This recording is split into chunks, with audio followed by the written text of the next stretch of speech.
Get ready to enter a brave new world with your host, Vasant Dar.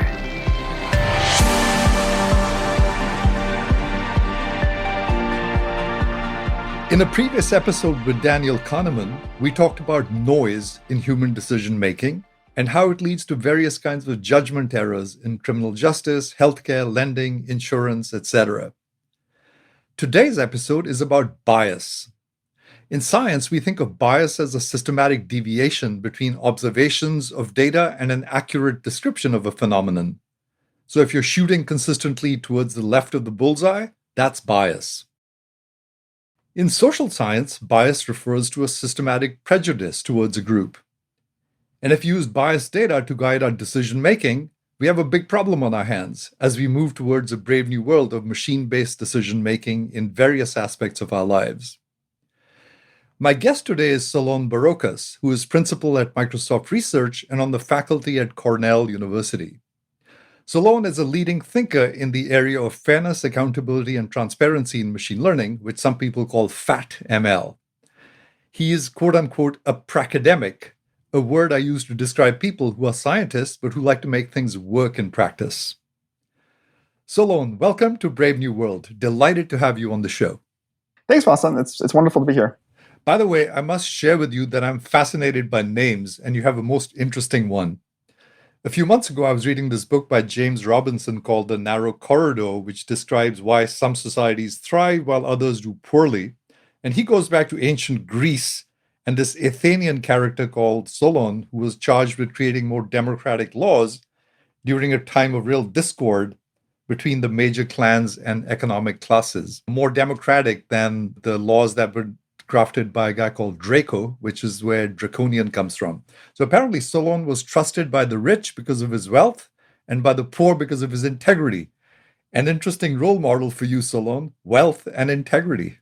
I actually know only a small amount about Solon the Athenian. I understood that he was a kind of like theorist of a kind of proto-democratic way of organizing society. I also know odd details about him, like there's also apparently these kind of histories of bioterrorism, and the very first entry in these timelines is Solon, because Solon had the idea of poisoning the water supply of enemies.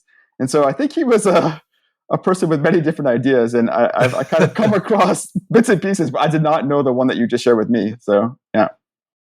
So let's just start by you telling us something about yourself, just to, give the listeners a sense of your journey to this point and, set the stage for what we're going to talk about, which is all about fairness and bias, which is a big subject these days.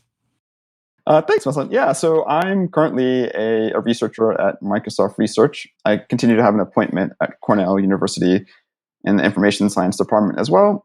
And actually, the connection that we have is that I got my PhD at NYU now some years ago, where I kind of originally had this interest in issues of fairness and accountability related to machine learning.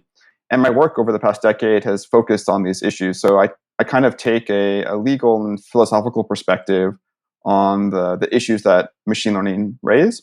I have really enjoyed trying to dig into a lot of the technical details. In fact, the reason that I had a connection to the business school at NYU is that I ended up taking some classes with Foster Provo, and then Foster, who was trained as a computer scientist but now teaches in the business school, was one of the main people who really introduced me to a lot of kind of basics of machine learning. And it was with that understanding, that knowledge, that I began to kind of think about a lot of normative questions that were implied by some of the interesting technical details about machine learning.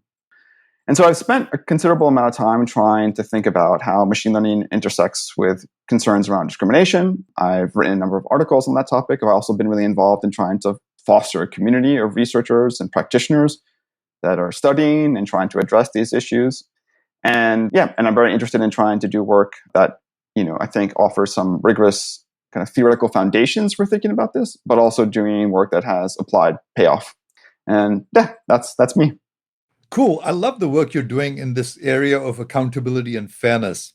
I'm very interested myself in noise and bias in data, and in particular, how algorithms that learn from such data can be designed in order to make decisions that are as unbiased and noiseless as possible.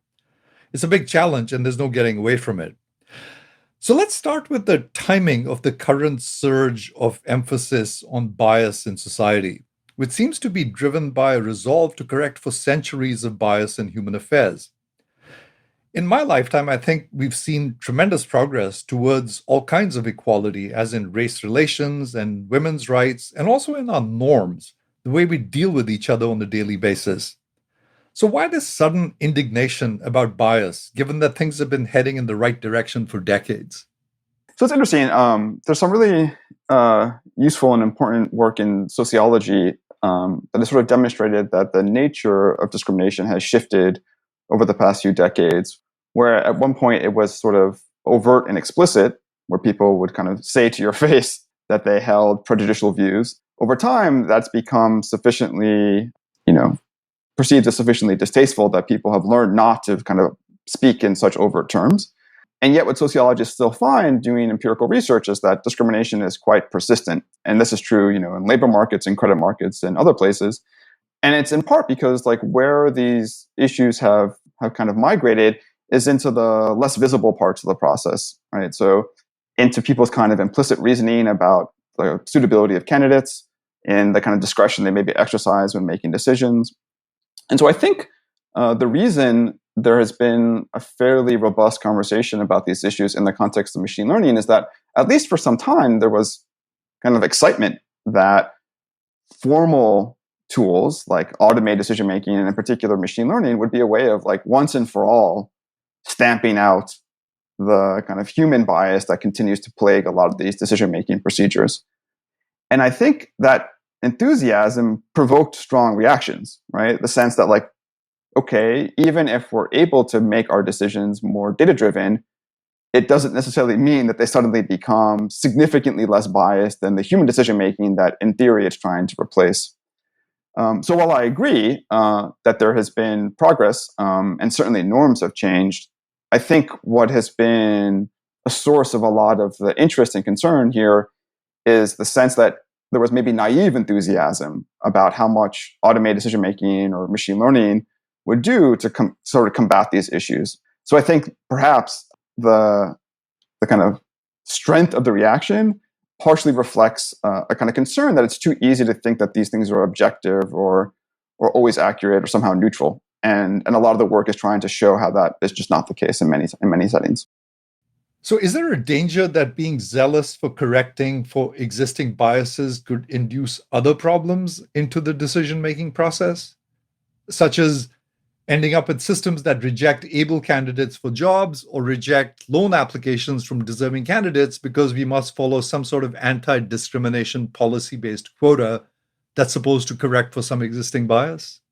I certainly think there's a danger in being kind of automatically skeptical of formalized decision making. So, and by that, I don't even just mean machine learning. I think I even just mean kind of laying down in more detail, like a kind of step-by-step process by which you reach a certain decision. And there's good reasons to be concerned about when we take a process that might involve a bit more nuance or room for appeal or even discretion, and we purposely kind of formalize it and put in place a kind of fixed process. But I think despite some of those worries that we might have about them, there's virtue, right? There's clear virtue in being able to ensure that there's kind of some consistency in decision making. Or additionally, the benefit of formalized decision making is that it can be made much clearer what is the basis for decision making, and that's a virtue as well. And so I agree that the concern here should not always overshadow what tends to be actually some of the really desirable properties about moving to more formalized decision making. I have a lot more to kind of say as a caveat, but I in general certainly agree with this, and that the hope can be something like we actually do empirical work to understand what it takes to sort of get some of those benefits while also addressing some of the concerns that come along with it.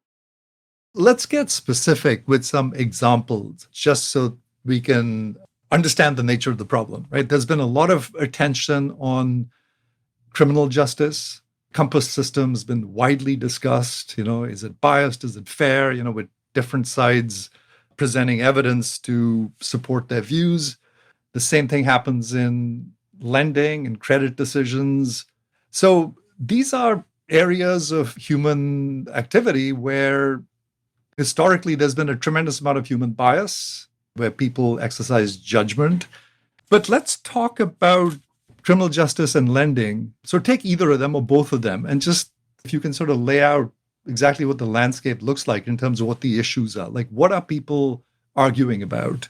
Yeah, these are, I think, useful examples to consider. So the debate in criminal justice is complex. So I think part of the debate has been about whether or not the use of risk instruments in certain decisions in the criminal justice system are biased and whether they're defensible.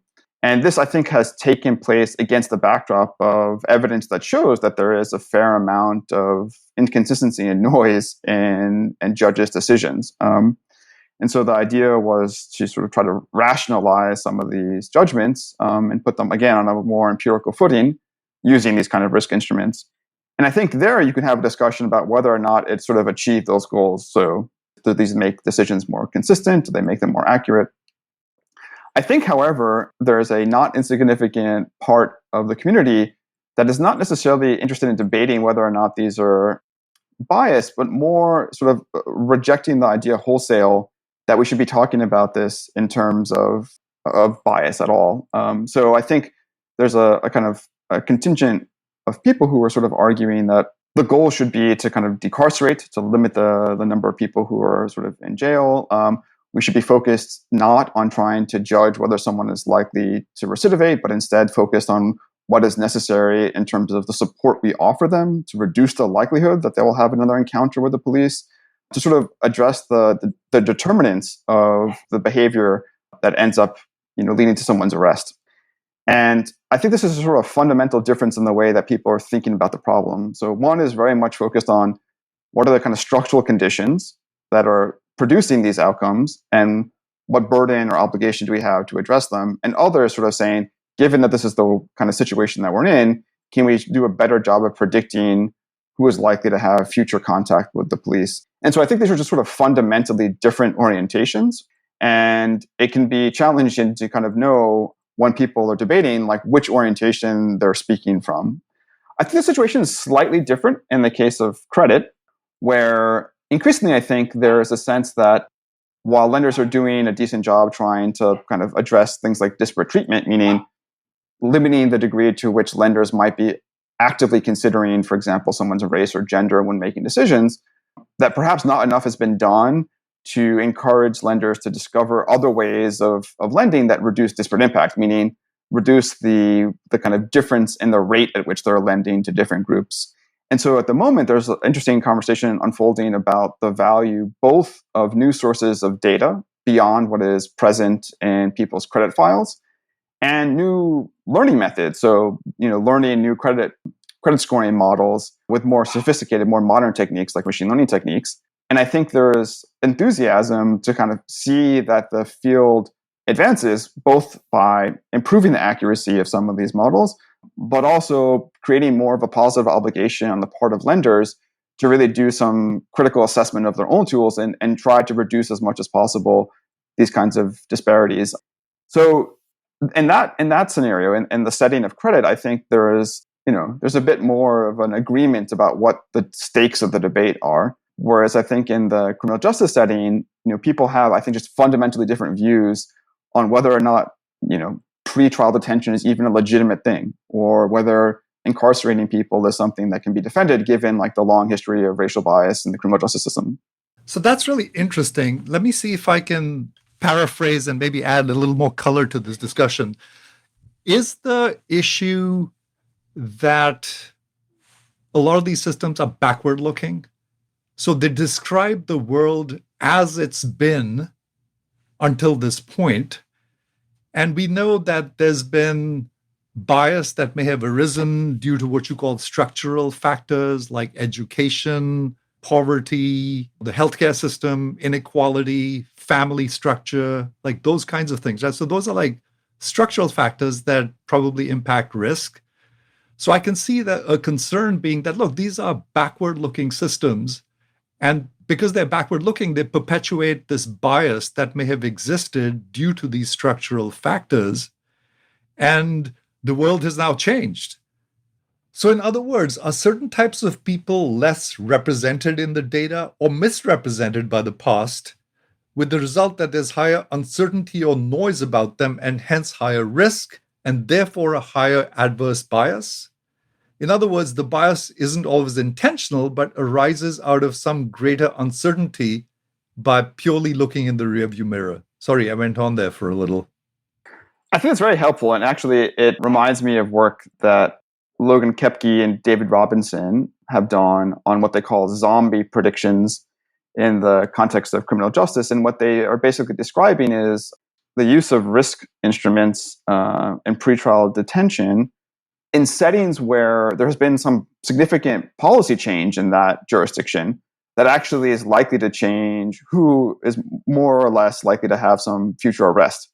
And what they're trying to point out is that these are sort of zombie predictions in the sense that they're kind of carrying on as if the world is kind of fixed, when in fact lots of things are happening in the world that change whether or not people are likely to have a kind of run in with the police. And so one of the arguments they make is that we should be very attentive to these other changes that are happening that are going to affect the outcomes that we're trying to predict. And I think if you take that reasoning to an extreme, in their case, so they're sort of saying these things are happening in some cases with an explicit goal of trying to reduce crime.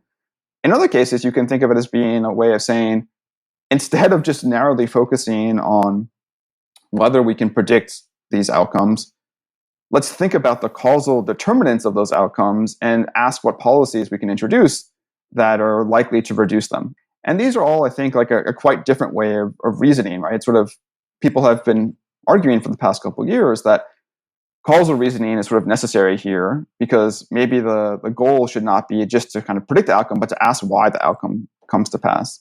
I think in the case of credit, your description is exactly how I understand a lot of the recent work, which is that perhaps it's less about the fact that it's sort of just replicating the patterns that exist currently and more to do with the fact that our current mechanisms for collecting information just leads to less information about certain groups than others, which in turn results in assessments which are more uncertain for those populations.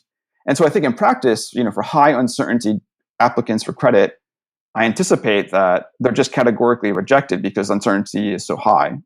And even if they are being assessed, the chance of them being assessed correctly is going to be lower.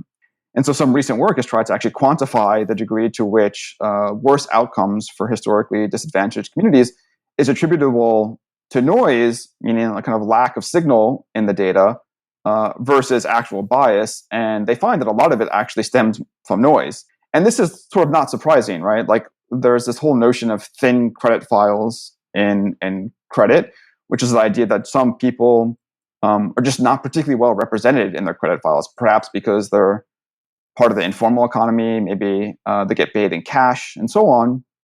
And so there's just a lot less information to go on to make assessments. And I think one of the main directions that people are exploring at the moment is, as I mentioned, the use of other sources of data to sort of compensate for the fact that there might be less information about these communities. The final thing I'll say about this is that I think it's still an empirical question whether reducing uncertainty or kind of finding additional sources of signal necessarily translates into better outcomes for these communities, right? So it may turn out that if the assessment is more accurate, that they are actually perceived to be less creditworthy. And maybe according to the model, that's actually true. But I think there's an open question about whether actually reducing noise always translates into outcomes that would be perceived as positive if the goal is trying to extend credit to a larger fraction of society. So that's interesting because I would have thought that better information should lead to more accurate assessments of risk and therefore better decision making. Now, that's different from, let's say, a policy that says, well, we want to make larger loans to people who don't have the means.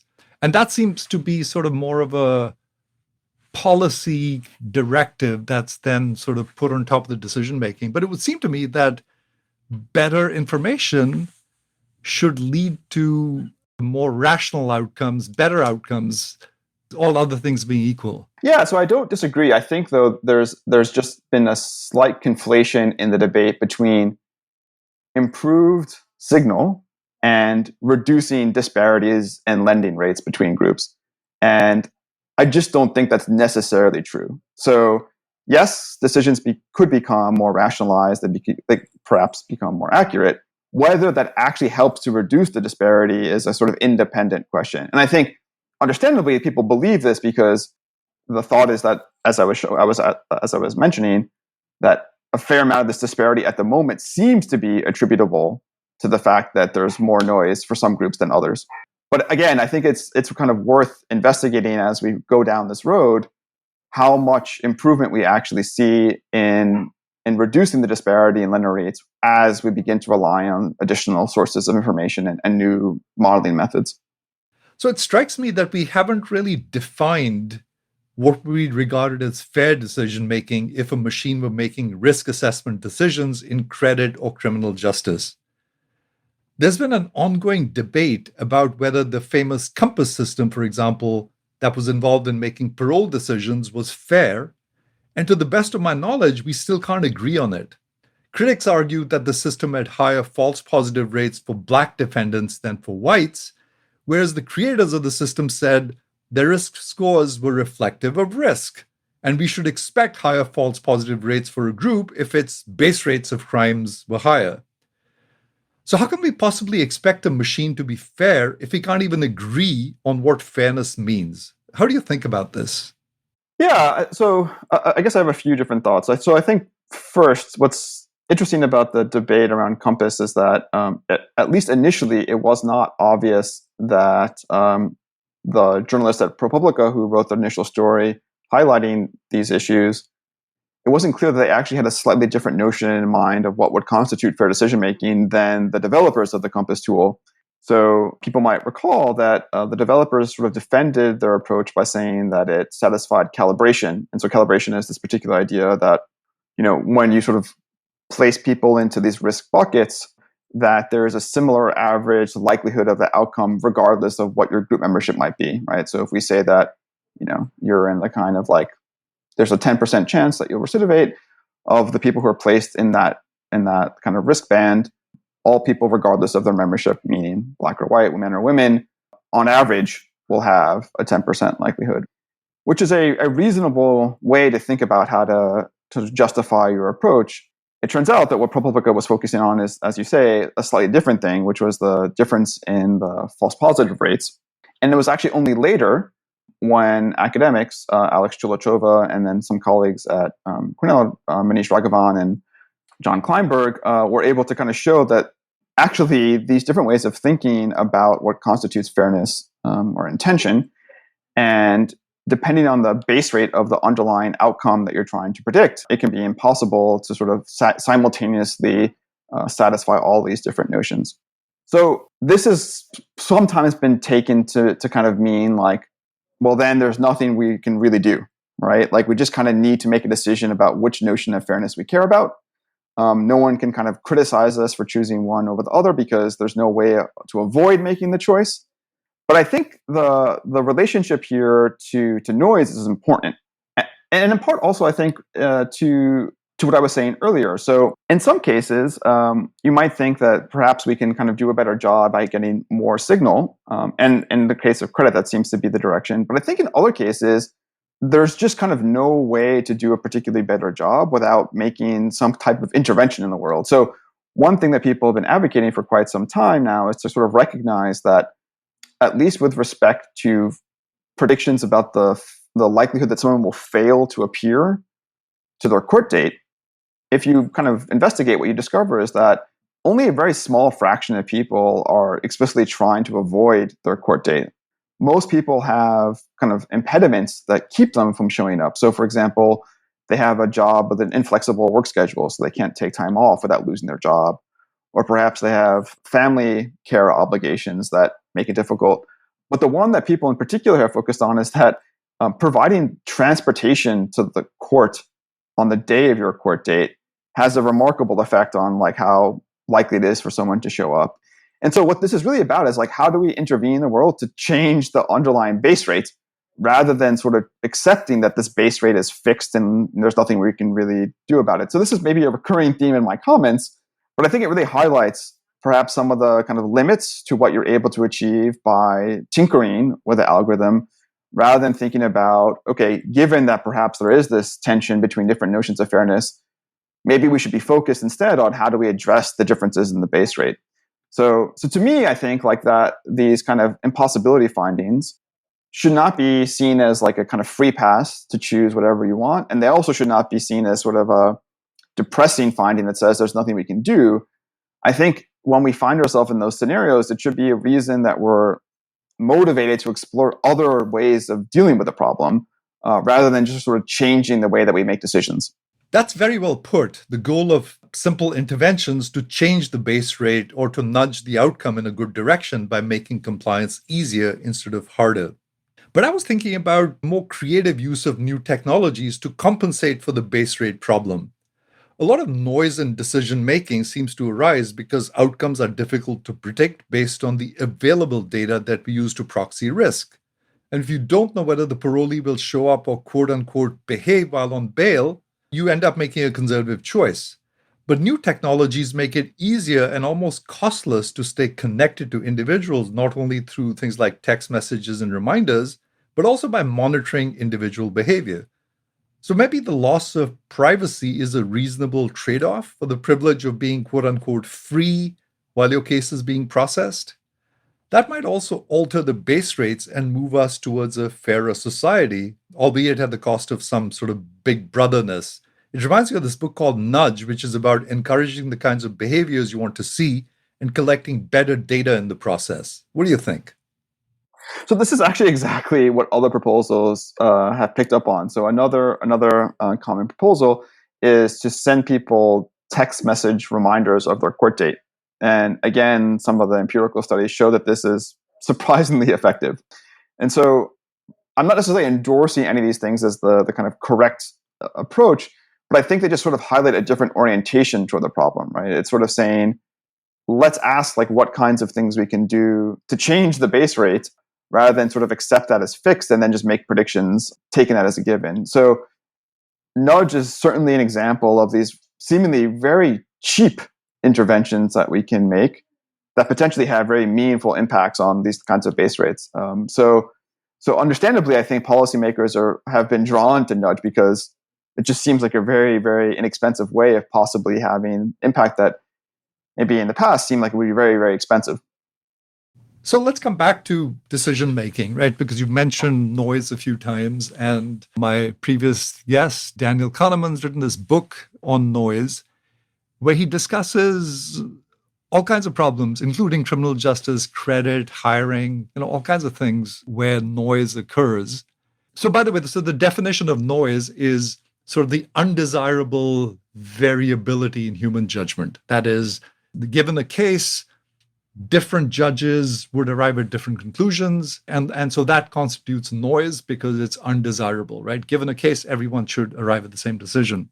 Where does all of this leave us? Because it seems to be like we're between a rock and a hard place. Despite the fact that there are some sort of obvious things we should do, like nudge, right? That seems like low-hanging fruit. The larger question seems to be whether we use algorithms for making these decisions, or whether we let humans make these decisions based on the nuances of each particular case. Now, on the surface, the latter sounds so much better, that machines just don't have the ability to look at nuance, right? They just kind of say, here's the data, here's the outcome, right? Whereas a judge can be sympathetic to some aspect of the case that the machine might have overlooked. But yet, as Danny points out, the evidence is overwhelmingly against humans. That is, at the end of the day, the outcomes tend to be worse with humans in terms of their lack of consistency, right? Their ability to get swayed by, occasion noise, and other things that he calls pattern noise.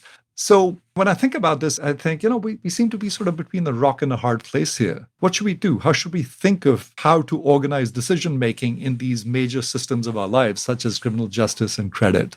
Yeah, I really like this question. And I think it kind of comes back to something I was saying I would have a caveat about. I think it's kind of worth thinking about how there's quite an important difference between the way we might develop some procedure for making decisions when that procedure is developed by having a bunch of people sit around a table and come up with some decision criteria versus what happens when we move to a world where the decision is literally dictated by the outcome of or the output of a statistical model.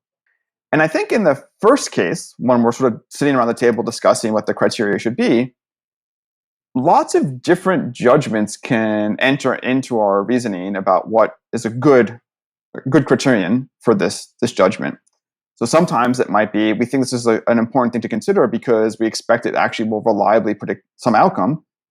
Sometimes we might think this is an important thing to consider because we think that people deserve to be recognized for their hard work, or maybe we actually care, for example, about some kind of diversity in the set of people we end up with after we run this decision-making process. There's lots of different values that can be expressed in the selection of criteria, even if people have a hard time explaining why they favor those criteria.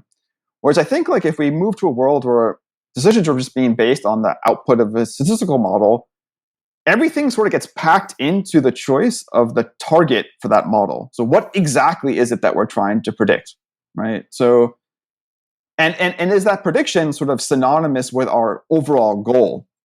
So, for example, like in criminal justice, is sort of predicting recidivism in, I think, the somewhat naive way, capturing all the normative goals we might have about the kind of criminal justice system at this stage in the process. Like, does it actually reflect some kind of interesting balance between concerns with the community versus an expectation that people have a right to the liberty until they've been proven guilty? These are, I think, just like fundamentally different ways in going about encoding ideas about how our goals are sort of best served. And my sense is that it can be very tricky to pack in all the different things we might care about and simply choosing some outcome that we're trying to predict, and then treating that as the kind of sole basis for decision making. Whereas these kind of like more subjective processes that lead to a set of decision criteria that are maybe hard to account for have a bit more opportunity for people to kind of really influence what they think are important things for this decision process to really take into account. Yeah, maybe that was a little unclear. Does that make sense? That makes total sense to me, this ability for a more nuanced approach that carefully considers what criteria should be applied to a case instead of blindly applying a statistical model. I was actually considering a simpler case where the target is properly defined and the challenge of the division of responsibility between the machine and human in these quote-unquote simpler cases where there's a high volume of cases being processed that can overwhelm humans and create more noise. For example, say the machine generates a risk score that a case has a 5% chance of being bad. The judge makes a binary decision, grant or deny. So even if the target is well defined, there's a high volume of cases that need to be processed by different humans, and you end up with noise because humans are inconsistent and getting exhausted by the volume, where in effect, they're treating every case as an edge case. So can we improve this by processing all the simple cases mechanically and treating only the nuanced cases by humans with a reasonable chance of appeal? I mean, I'm trying to find a way to get the best of machines and humans. I see. Yes. And so I think when there's maybe some agreement about the target, which perhaps is less common than it might seem, but if there is agreement about the target, then I certainly take your point. And I think in credit, it's perhaps a useful example. So to the extent that we think that decisions about who is deserving of a loan should depend on some prediction about likely default, then the question can be, is an algorithm which is designed to sort of, take evidence into account and make that prediction going to do a better job than a human who, while in theory might have the discretion to take into account a bunch of additional details, in practice is probably making noisy judgments. And I really do think this kind of gets to the heart of some of this. I think in many cases, the answer is absolutely going to be that the algorithm will do a better job. I think despite that, there's something about a fixed decision process that is being made automatically and perhaps without much opportunity for appeal or recourse presents its own concerns, right? So when I was perhaps interacting with a loan officer, they may have some fixed process that their bank says they have to follow in making a judgment about me. But I can offer some additional details that maybe weren't thought of in advance as being relevant, but once presented are obviously relevant to the judgment, right? So I can say to them that, yes, although I don't have, an income that is like perhaps sufficient to meet your kind of threshold in this case, I just got hired for this other job and, it's not yet reflected in my formal credit report. And so here's some additional information that just is not finding its way into your existing process. And so that should be considered as well. And so it's this kind of like degree of flexibility about perhaps introducing new information into the process that is actually limited in the case of algorithms, which I think is the point that perhaps you're trying to make. And so the question is, can we figure out a way where it's made obvious when the algorithm sort of lacks the necessary information that would in fact help reach the more appropriate judgment? And I think this is a hard question, right? Because I think it's not always clear how to build procedures that are simultaneously partially automated, but also provide meaningful opportunities for people to introduce additional, perhaps mitigating information or additional evidence that would kind of help push the decision in the correct direction. And having read your review of Danny Kahneman's book, I also agree that there's a lot of useful work to be done empirically examining which configurations of models in collaboration with human decision makers actually lead to these better outcomes. And I think these are very hard questions to answer. So having done some work looking at interpretability and explainability, there's just an infinite range of ways of trying to do this. And so knowing sort of like concretely what method would work sort of well across different domains is pretty hard. I think this is a very kind of domain specific question, which really requires us doing kind of pilot studies to see like, okay, this is actually how the final decision comes out when we match the model with the human decision maker. And testing lots of different approaches to facilitating that collaboration. It's really well put. I'm working with a lender at the moment, and I find that these are just like really hard decisions to make because the machine is doing most of the heavy lifting.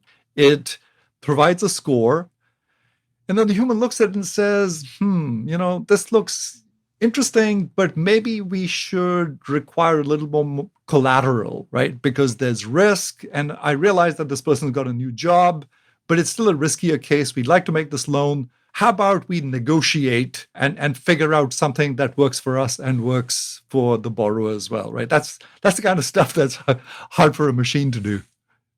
Exactly. Yeah. And it's interesting because, it's not clear to me that that will always end up producing better outcomes, both from the perspective of the lender and the person receiving the loan. But it's entirely possible that it also could. And so it'd be nice to kind of see doing empirical research, like what needs to be in place to scaffold that process to actually end up with better outcomes. Yeah, indeed. In fact, it reminds me of something that Danny said during our conversation, which is that this combination of human and machine is sort of unstable, is how he put it. And I was like, yeah, that's so true, because you've got the algorithm, but then you're sort of overlaying discretion on top of that. And, we have a tendency to believe that human plus machine will always be better than machine. But I've certainly, seen outcomes to the contrary, where you mess with an algorithm and you get worse outcomes. And yet somehow not reserving the right to intervene seems equally dangerous, right? So I agree with you. There's no real easy answer to this. It seems, as Danny says, unstable, but also in some sense unavoidable. And there's no guarantee that the outcomes will be better. Yeah, this is, I think, a topic that John Kleinberg, my colleague at Cornell, has been thinking about as well. And I believe he's been working on this topic with a graduate student named Kate Donahue, where there's a kind of question about, like, is there a way of sort of creating some process which allows for people to kind of point out that, oh, here's another feature that might be actually a useful thing to consider when making some judgment.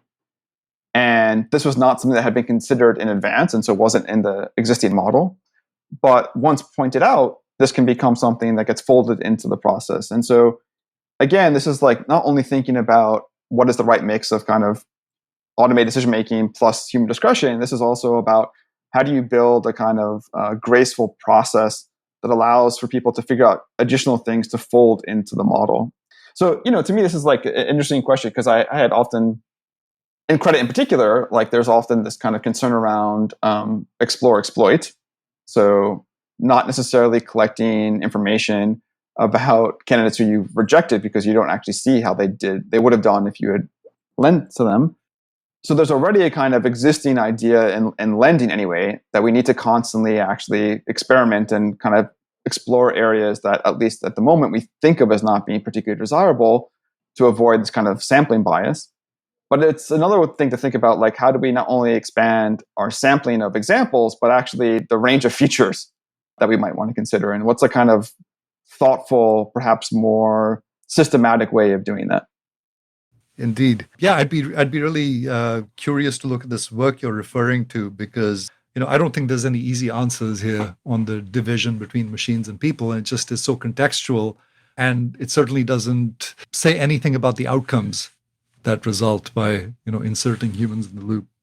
I was going to say one final thing. So there's actually a legal philosopher, his name is Frederick Schauer, who has a tremendous book that's essentially a kind of very thoughtful defense of relying on generalizations to kind of reach a lot of these consequential decisions. And the kind of upshot of his argument is that there really is no way to avoid relying on generalizations when you are making judgments about people, because you're always, in a way, comparing them to other people along some dimensions where they are similar. And the expectation, this is inductive reasoning. The expectation is that if you resemble them on these dimensions, you're likely to have similar behavior in the future. And obviously, credit is premised on that exact way of thinking. But Schauer's argument is something like, invariably, there are going to be mistakes that are made because there could have been some additional information that you could have considered that would have actually shown that this person is in fact different than the other people that along these dimensions, seem similar and seem likely to default. And had you only known this additional thing about them, you would have recognized that no, they would have been a great candidate for credit. And his argument is that the reason that we should find this tolerable is because there's a trade-off here too with sort of costs, right? So at what point does the kind of burden of collecting all this additional information sort of swamp out the benefits that we're able to achieve? So even if we might think ideally that it would be great to sort of go off and collect ever more information about people, that there's some cost to this, and that cost actually gets passed along to the people who are subject to the decision as well. And I think finally, the kind of I think philosophically interesting point that he also makes is that at some point, when you get to the point where people actually don't resemble anyone, right? Because now along all the dimensions you're considering, this person doesn't really look like anyone you've seen before, then it's actually very difficult to judge them. It's only possible to judge them when they actually resemble people that you've seen before. And so generalization and kind of this way of profiling is sort of an unavoidable way of engaging in inductive reasoning. And this is sort of a fact of life. No, in fact, if you don't resemble anyone, then you're probably an edge case. Right, exactly. The trick, of course, is in recognizing these edge cases, right? That's sort of the $64 question. It's just very difficult to know when you have an edge case. And of course, it's also a slippery slope to assume that maybe some additional information would have resulted in a better decision if sort of the objective ignorance associated with that problem is sort of inherently high, right? It's just impossible to predict. And yet, it's sort of coming back to, Danny's point, the world looks so much more certain in retrospect, than it does when you're looking ahead. So there is this sort of danger where you say, if you'd only known this, we would have predicted correctly, whereas in fact, it would have been impossible to make that prediction just because of the sort of inherent randomness, of the problem. So this point actually is one that my colleague Arvind Narayanan, who's a professor at Princeton, has been making in some of his criticisms of some of the claims that developers of AI technologies like to make, which is that there's sort of like a fundamental limit to how predictable certain kinds of outcomes are. So he actually, with another professor, Matt Salganik, taught a class, I believe, last year, literally called The Limits to Prediction, and was all about this, right? So are there sort of just fundamental barriers that we can't progress past? And what does this then mean for, the kinds of policies we want to put in place, given that these are not things that sort of get resolved by collecting more information, more examples, more features, and so on.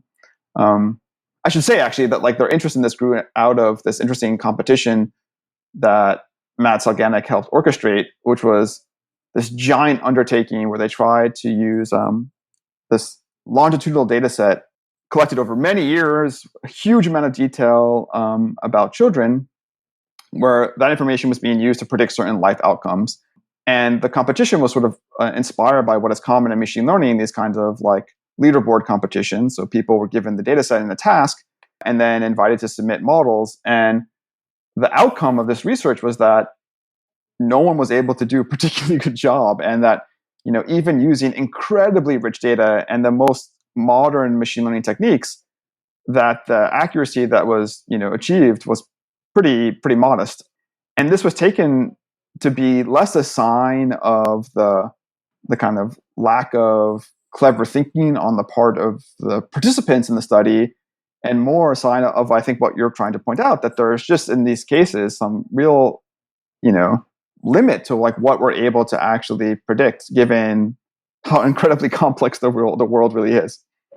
Indeed, yeah. And some of these things are so path dependent, and the outcomes are so path dependent that it's impossible to sort of predict the path that someone's going to take. In fact, I read that study you referred to with great interest. Danny refers to it in this book as well. Yeah, it's an amazing study. Yeah. I want to end with your thoughts on something. There's an experiment going on in India, and some of this actually relates to credit.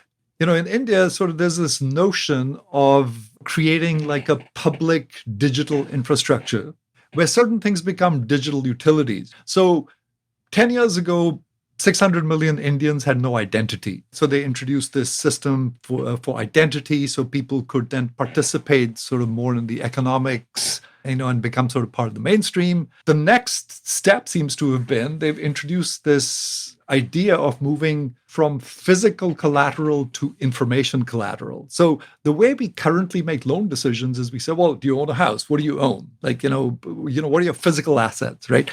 And the thinking in India these days is that that's maybe 20th century, that we now have our activity online. Guy who's running a milkshake shack in Bangalore wants a loan. He or she can make their transaction history visible to a bank from which they want to get a loan. And the loan is sort of approved automatically, just within minutes. And I've been talking to people in India, and the system is underway. They actually introduced it. Maybe it was actually even earlier this month. It's really, really nascent. So it'll be interesting to see how it works out. But what do you think of this notion? Because it relates to something we said earlier, which is, will more information be better? And I think the assumption here is more transparency is better. So if you're trying to get a loan and you're conducting business and you can show someone your transactions, that you pay your bills, well, you should get a loan. That these problems that we're currently dealing with result from old ways where information was not available and we were reliant on old models that are becoming antiquated, right? So in your thinking, does this seem like a reasonable improvement over the status quo? This is a great question. So a similar debate is happening here in the US, I should say. So when I was mentioning alternative sources of data, one of the alternative sources of the data that people are considering but also concerned about is social media data, right? So how people kind of behave and what they post to Facebook or Twitter or what have you. And the thinking is that there could be useful signal in this data that is otherwise missing from people's formal credit reports. And I think a lot of the things that are happening in the developing world are capitalizing on a similar intuition, right? Given the absence of kind of financial records, where can we look for some signal? So I think some of this takes the form of just looking at data that cell phones happen to collect. So, call records, things like that, but increasingly extending to things like social media activity. And in the absence of other signal, this seems like a reasonable thing to consider. But I think there's actually an important difference between using your kind of formal credit report to make a judgment about you and using perhaps data from your social media activity. And the main difference, I think, is that the moment you begin to draw on people's activity on social media to make determinations about their creditworthiness, you're going to create incentives for people to really, adapt their behavior on social media with an eye toward their potential perceived creditworthiness. And we might be concerned that people's the kind of freedom they feel to engage as themselves in this kind of public domain on social media is being chilled because it's somehow now influencing these decisions in other domains of their life. This is not to say that doesn't mean that it's difficult to find some other source of data, but there's something quite different about that than saying like the information in your credit file, which includes things which you see as being directly linked to your ability to repay. I think this can actually really change the way people perceive the kind of fairness of these decisions, but also change their behavior, change the way that people feel are able to kind of conduct themselves in other areas of their life. So it's a trade-off. It's a serious trade-off, and I'm not always sure like what the right decision will be here. Yeah, it sounds. I want to give you a chance to respond because seems like you want. Yeah.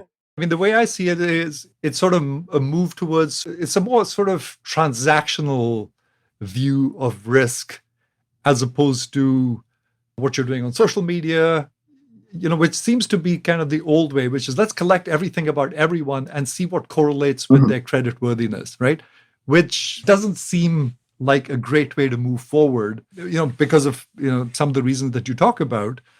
But, what I see happening is this thinking about data empowerment, that you actually empower the user, they control their data, and they say, Citibank can look at all my transaction history for the last 6 months because I want a loan. And Citibank can actually look at that. And that's what I mean by information collateral, right? That if you're trying to get a loan, then you provide the information that's relevant to a lender. So they don't have to look at your social media. They don't have to look at where you live. They don't have to look at your race and gender, right? They look at your transaction history and say, yes, this person pays their bills, they're low risk, and a machine actually approves the loan. I see. I didn't realize this is actually what's happening. So it sort of started with the desire for inclusion. Right. That's where it got started. But I'm very intrigued by the direction it's taking, which is, first we have inclusion, and now we actually make the internet more transactional, and collateral becomes more information-based, as opposed to sort of using other signals about a person to estimate their risk. Yeah, so I think, this feels very similar in kind, possibly, to these black boxes that people voluntarily install in their cars, right? So if I'm a car insurance provider, right now I'm going to have to sort of make some prediction about the likelihood that you'll submit claims based on pretty coarse information about you. If I'm able to persuade you to install this device in your car, I have really granular information about your actual driving behavior. And if I give that to the insurance company, they can make seemingly a much more informed judgment about me. I think the reasons that programs like that are perceived as controversial are the same reasons why I think what you're describing will be perceived as controversial. But it's hard to argue that it's actually not providing more granular information than what is likely available otherwise. And to the extent that allowing for kind of like more accurate assessment of risk is a good thing, these perhaps are things that are well worth considering.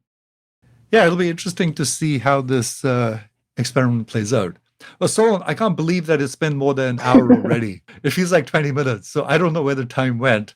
But I really want to thank you for coming and sharing your expertise and thoughts with the rest of the world. Thanks so much. Do you have any concluding thoughts before we wrap up? Thanks, Vasant. No, I just want to say that a lot of my interest in these topics and a lot of like the direction my career took was really influenced by having spent time at Stern, including getting to see you give talks in the classes that I took. And so I actually remember very fondly you describing your own experiences doing some applied machine learning and financial markets. And it was just like a enormously influential experience for me, kind of understanding not only, the kind of what was being taught as the kind of academic foundations, but hearing about this stuff in practice.